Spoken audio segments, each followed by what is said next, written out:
ನೀವಿವಾಗ ನೋಡ್ತಾ ಇರೋದು ಪರದ್ ಗೋರಮಿನ. ಹಾಗೆ ನಾವು ಇದನ್ನ ಇವತ್ತು ಬ್ರೀಡ್ ಮಾಡ್ತಾ ಇದ್ದೀವಿ. ಗುರು ನಮಸ್ಕಾರ, ನಿಮ್ಮೆಲ್ಲರಿಗೂ ಮತ್ತೊಂದು ವಿಡಿಯೋಗೆ ಸ್ವಾಗತ. ನೀವು ಈ ಗೋರಮಿ ಫಿಶ್ ನ ಬ್ರೀಡ್ ಮಾಡೋದಕ್ಕೆ ಈ ತರ ಟಬ್ ಅಥವಾ ಅಕ್ವೇರಿಯಂ ಇಲ್ಲ ಸಿಮೆಂಟ್ ಟ್ಯಾಂಕ್ಸ್ ನಲ್ಲಿ ಯೂಸ್ ಮಾಡಬಹುದು. ನಾನ್ ಸದ್ಯಕ್ಕೆ ಈ ತರ ಟಬ್ ನ ಯೂಸ್ ಮಾಡ್ತಾ ಇದ್ದೀನಿ. ಟ್ಯಾಂಕ್ ನ ಸೆಲೆಕ್ಟ್ ಮಾಡಿದ ನಂತರ ಅದನ್ನ ಒಂದು ಒಳ್ಳೆ ಪ್ರೈವಸಿ ಇರೋ ಜಾಗದಲ್ಲಿ ಇಡಬೇಕಾಗುತ್ತೆ. ಅಲ್ಲಿ ಜಾಸ್ತಿ ಡಿಸ್ಟರ್ಬೆನ್ಸ್ ಹಾಗೆ ಜಾಸ್ತಿ ಸೂರ್ಯನ ಬಿಸಿಲು ಕೂಡ ಬೀಳಬಾರ್ದು ಅಂತ ಜಾಗದಲ್ಲಿ ಇಡಬೇಕು. ನಾನು ನೋಡ್ತಾ ಇರ್ಬೋದು ಇಲ್ಲಿ ಇಟ್ಟಿದ್ದೀನಿ. ಹಾಗೆ ಅಲ್ಲಿ ನಮ್ದು ಉಳಿದಿರೋ ಟ್ಯಾಂಕ್ ಸೆಟಪ್ ಗಳೆಲ್ಲ ಇದೆ.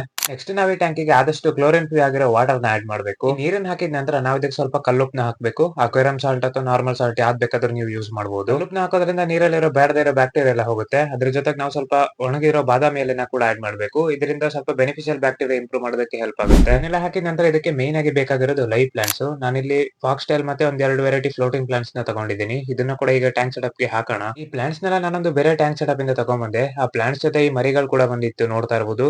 ಇದರಲ್ಲೇ ಮೋಲಿಸ್ ಮತ್ತೆ ಸಾಲ್ಟ್ ಅಲ್ಲಿಂದ ಮರಿಗಳು ಬಂದಿದೆ. ಇವಾಗ ಇದನ್ನು ವಾಪಸ್ ಔಟ್ಡೋರ್ ಪಾಂಡಿಗೆ ರಿಲೀಸ್ ಮಾಡೋಣ. ಫೈನಲ್ ಆಗಿ ನೋಡ್ತಾ ಇರಬಹುದು ಟ್ಯಾಂಕ್ ಸೆಟಪ್ ಈ ರೀತಿ ರೆಡಿ ಆಗಿದೆ. ಈ ತರ ಟ್ಯಾಂಕ್ ಸೆಟಪ್ ನ ಮಾಡಿ ಅದ್ರ ಮೇಲೆ ಇದನ್ನ ಅಟ್ಲೀಸ್ಟ್ ಒಂದ್ ದಿನ ಆದ್ರೂ ಹಂಗೆ ಬಿಡಬೇಕು. ಈ ಬಾದಾಮಿ ಎಲೆಲ್ಲ ಹಾಕಿರೋದ್ರಿಂದ ವಾಟರ್ ಕಂಡೀಷನ್ ಇನ್ನೂ ಸ್ವಲ್ಪ ಇಂಪ್ರೂವ್ ಆಗೋದಕ್ಕೆ ಹೆಲ್ಪ್ ಆಗುತ್ತೆ. ಇನ್ನು ಈ ಗೋರಮಿ ಫಿಶ್ ಇಂದು ಬ್ರೀಡಿಂಗ್ ಅಲ್ಲಿ ಏನೇನ್ ಸ್ಟೆಪ್ ಇದೆ, ಯಾವ್ಯಾವ ಮೆಥಡ್ ಇದೆ ಅಂತ ಹೇಳಿ ತಿಳ್ಕೊಬೇಕಂದ್ರೆ ಈ ವಿಡಿಯೋಗೆ ಆದಷ್ಟು ಲೈಕ್ ಮಾಡಿ. ಇನ್ನು ನೆಕ್ಸ್ಟ್ ಅಪ್ಡೇಟ್ಸ್ ಗಳೆಲ್ಲ ಮುಂದೆ ಬರೋ ವಿಡಿಯೋದಲ್ಲಿ ನಿಮ್ಗೆ ತಿಳಿಸ್ಕೊಡ್ತೀನಿ.